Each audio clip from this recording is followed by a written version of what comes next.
The next recipe I'm going to do is a mushroom ragu with just a base of carrots, onion and celery, some fresh mushrooms and some pasta. We've also got some homemade tomato sauce, but you can use the crushed tomato mix or something like that if you don't have that. But this time of year, you can see the lady nodding in front here, she'd be having some of that in her kitchen, I bet. What we're going to do is start with our little bit of olive oil, extra virgin olive oil. We shouldn't have any excuse not to use good quality oil. This is a ripper out of Banbury Bend, local oil, just a nice little bit to get everything caramelised and sautéing. So this process does take a little bit of time because I want it to taste nice. So I'm going to actually cook these vegetables, these base ingredients, for a little while. They're going to caramelise, the natural sugars are going to come out, and that's what's going to give us a nice flavour at the base of the pan. So even before mushroom goes into the mushroom sauce, we're going to take some time to cook this. I'm going to use some garlic. I've just crushed the garlic a little bit under the knife and taken the peel off. Gives me a bit of an advantage here. So now just chop it, just roughly. It breaks down eventually in the sauce. It's going to be cooking for a little while. This sauce will probably take about half an hour. So if I've got half an hour to make the sauce, that means that in 15 minutes time I'll put the pasta on, so the water's already boiling behind me.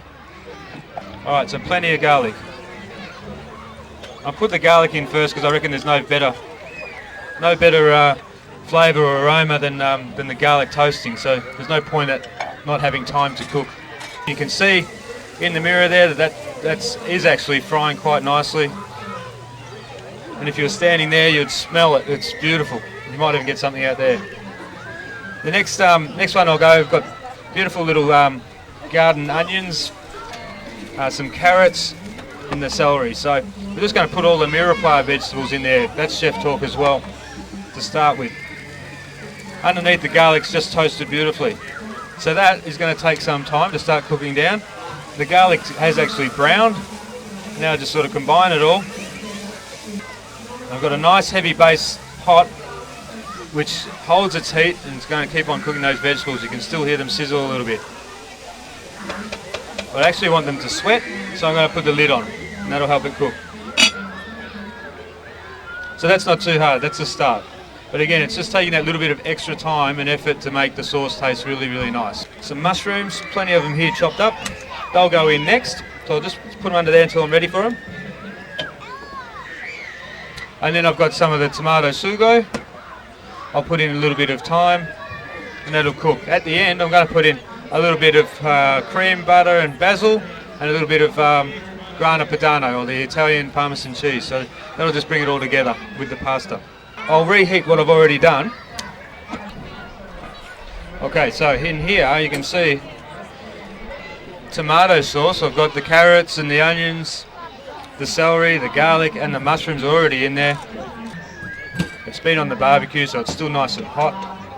Just going to add a little bit of cream and some cooked pasta. So you can see the orecchiette now going into the ragu with a beautiful little orecchiette pasta, the mushroom sauce, healthy eating again. Okay, but it's not quite finished. Got to make it taste nice, and this is a key ingredient. This is the Italian Parmesan cheese. We can't do it as good in Australia. I know there's a lot of things we do pretty well. So even though there's no meat in this, it's going to be quite meaty in flavour with those mushrooms. They're beautiful. We'll just check on this one, and you'll see everything's coming together nicely. Plenty of liquid still in there. And we're nearly ready to put the raw mushrooms in there. I don't mind if that caramelises a little bit. Okay, so I'm a little bit reluctant to put this in, so I'm only going to put a little bit.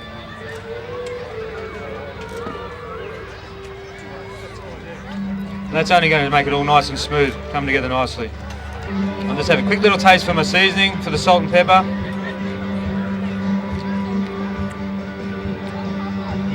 Cheese is a champion in that one. Salt's alright. Peppers, maybe just a little bit more. I'm just going to throw a couple of little fresh basil leaves in there. If I leave them whole, that'll flavour the sauce beautifully. Quick little stir. And that's done. Who'd like to serve up? Okay, so you can see that, remember I said doing this, actually taking the time to do this bit here is going to give you that little edge for that beautiful sauce. It's still not quite ready. This needs a little bit of pepper in here now, so that pepper cooks through all the way. It needs the salt. Now give that a stir. And now I'm happy to add a little bit more of this extra virgin olive oil. It's not going to fry, but it's going to now transport those mushrooms beautifully into the ragu. Beautiful. Now the first thing mushrooms do is leach out all their liquid. So we've got the olive oil in there, the carrot, the onion, the celery. That's all now toasting away beautifully. We've got that flavour of the garlic as well, salt and pepper already. Now add the mushrooms and all the liquid starts coming out. I don't think you can add too much mushroom. I saw before, it all disappears pretty quickly. So I'm going to allow that little base of that mirepoix vegetable underneath. I'm going to put the lid back on. Let's have a look at it. You see the mushrooms have all sunk into there beautifully, into their own juices as well. Give that a stir now. Okay, I was talking about that beautiful tomato passata, that tomato sauce. Every kitchen in Mildura should have some. This still needs a bit of time to come together. I'm going to use all that. I'm going to add a little bit of thyme. It's the sort of herb that you can have growing in the back garden, sit out by the back door, run outside, get a little bit, add to the sauce. Or just trying to make it that little bit more flavoursome. For yourself. Be proud of your food. Alright, again, I'm going to let that tick over a little bit more. I'm going to let that cook. This time I'm going to leave the lid off so it reduces down a little bit. Remember, we've got the pasta in the pot behind. It comes out of there hot. We'll throw that in there. We add a little bit of the grana padano, the magic cheese, a little bit of salt, pepper, and the basil. We've got the copper estate oil in there, and the Murray River salt flakes. So those are the key ingredients. That's all you need. I'll do this one just a little bit better, a little bit different. I'm going to add the pasta in there now. It's still warm. It's going to get hotter in the sauce.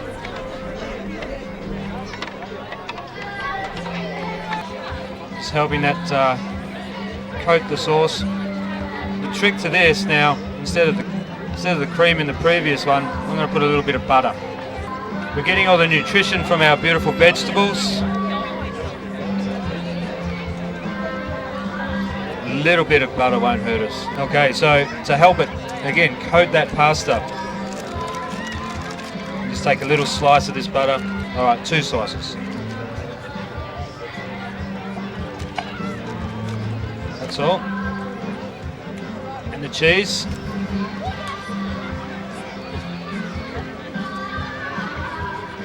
Very generous with this cheese, beautiful. And the basil.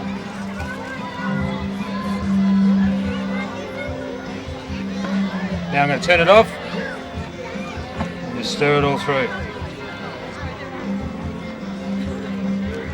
And you can see how that's just made it all silky smooth and sticking to the pasta.